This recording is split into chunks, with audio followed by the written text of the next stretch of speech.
porque nunca la profecía fue traída por voluntad humana, sino que los santos hombres de Dios hablaron siendo inspirados por el Espíritu Santo.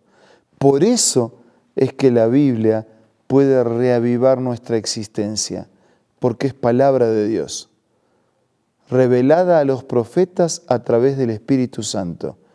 Llega a nosotros a través de la Escritura y el mismo Espíritu quiere capacitarnos no solo para entenderla y asimilarla, sino también para aplicarla y practicarla en nuestra vida.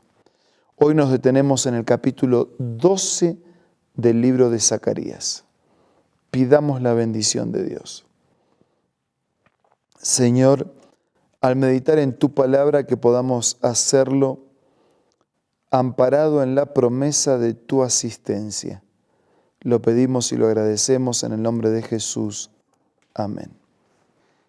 El capítulo 12 del libro de Zacarías nos presenta un cuadro de destrucción de los enemigos de Jerusalén, lo cual, además de ser un mensaje de juicio, es también un mensaje de esperanza para los que estaban siendo sometidos.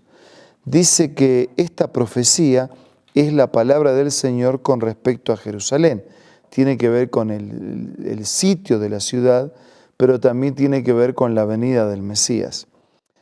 Afirma el Señor que extendió los cielos, que echó los cimientos de la tierra y que puso en el hombre aliento de vida. De manera que quien origina esta profecía es el Creador y es el sustentador y sostenedor de todas las cosas. No se trata de cualquiera, se trata del originador y mantenedor de la vida, el que origina esta profecía. ¿Y qué dice? Versículo 2. Convertiré a Jerusalén en una copa que embriagará a todos los pueblos vecinos. Judá será sitiada lo mismo que Jerusalén, y todas las naciones de la tierra se juntarán contra ella. En aquel día convertiré a Jerusalén en una roca inconmovible para todos los pueblos. Los que intenten moverla quedarán despedazados. Si le está hablando de una fortaleza que va a adquirir la ciudad como símbolo de su pueblo. Dios está queriendo restaurar la vida, la salud, las bendiciones, la plenitud en su pueblo.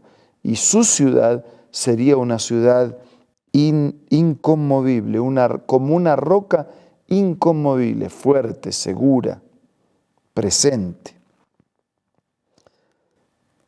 Versículo 4. En aquel día espantaré a todos los caballos en lo que serían sus jinetes, afirma el Señor.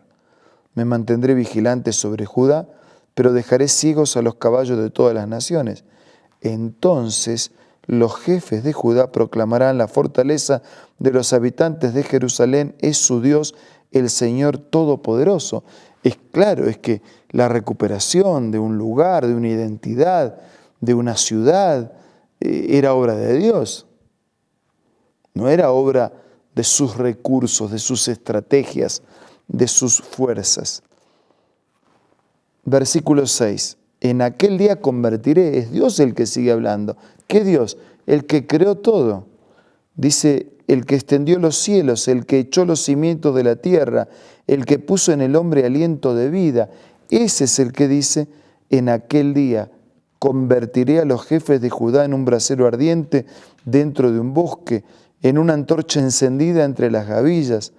A diestra y a siniestra devorarán a todos los pueblos vecinos, pero Jerusalén misma volverá a ser habitada. Versículo 7. El Señor salvará primero las viviendas de Judá, para que no sea mayor la gloria de la casa real de David y la de los habitantes de Jerusalén que la de Judá. En aquel día, de paso, esta expresión, en aquel día, se repite 15 veces. En aquel día es una manera de decir, está llegando el día en que Dios va a reordenar todas las cosas.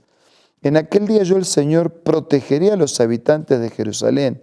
El más débil entre ellos será como David, y la casa real de David será como Dios mismo, como el ángel del Señor que marchará al frente de ellos.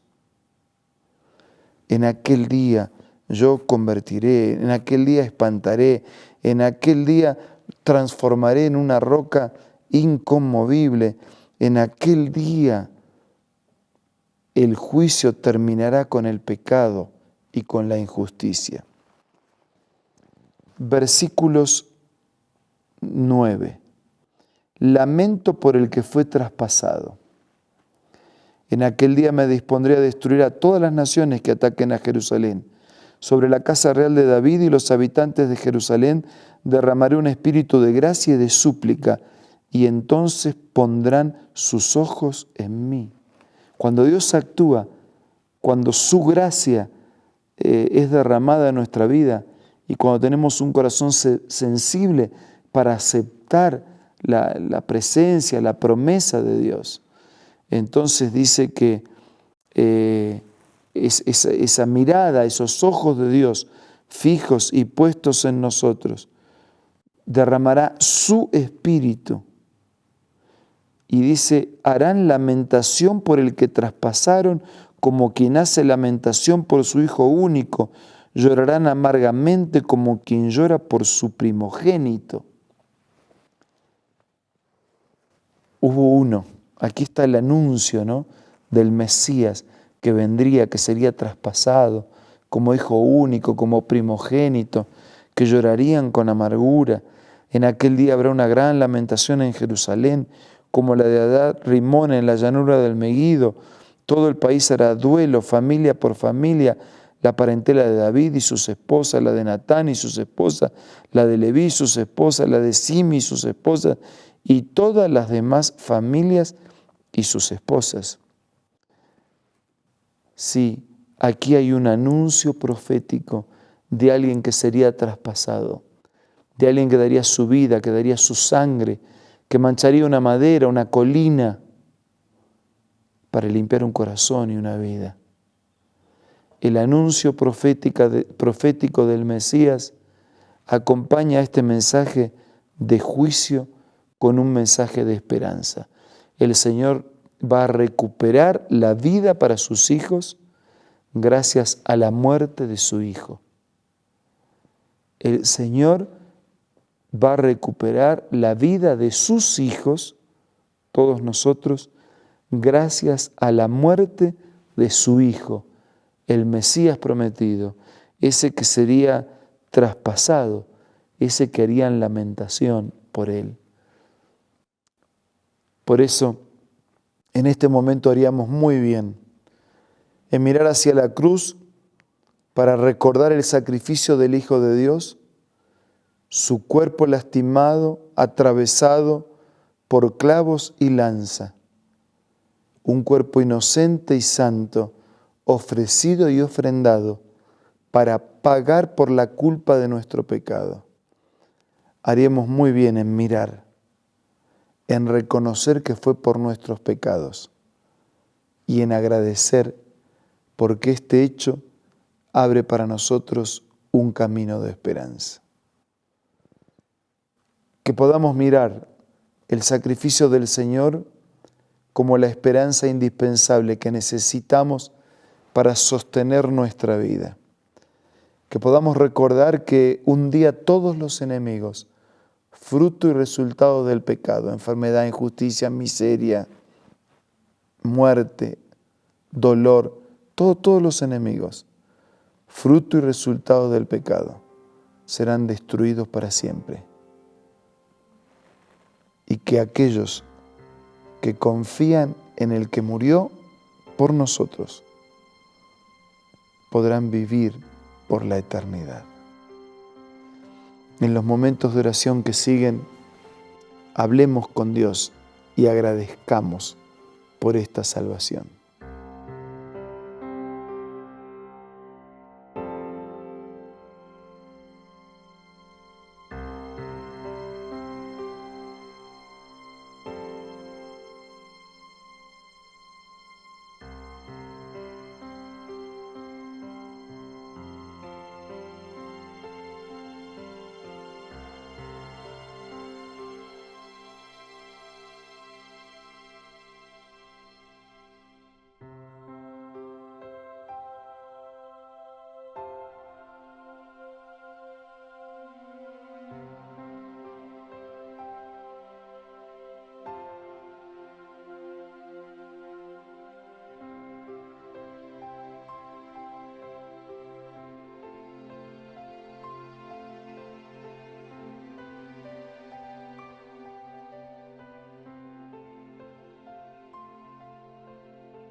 Señor, te damos gracias, no solo por un mensaje de juicio que asegura la destrucción del mal, sino también por un mensaje de esperanza que nos permite refugiarnos en aquel Mesías traspasado por nuestros pecados.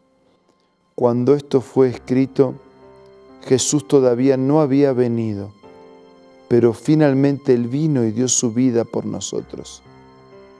Hoy todavía Jesús no regresó, pero va a regresar conforme a las profecías de tu palabra.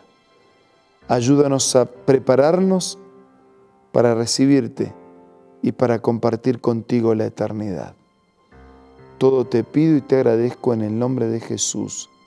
Amén. Amigos, fue muy bueno que hayamos estado juntos hoy. Que la paz de Dios te acompañe durante todo el día.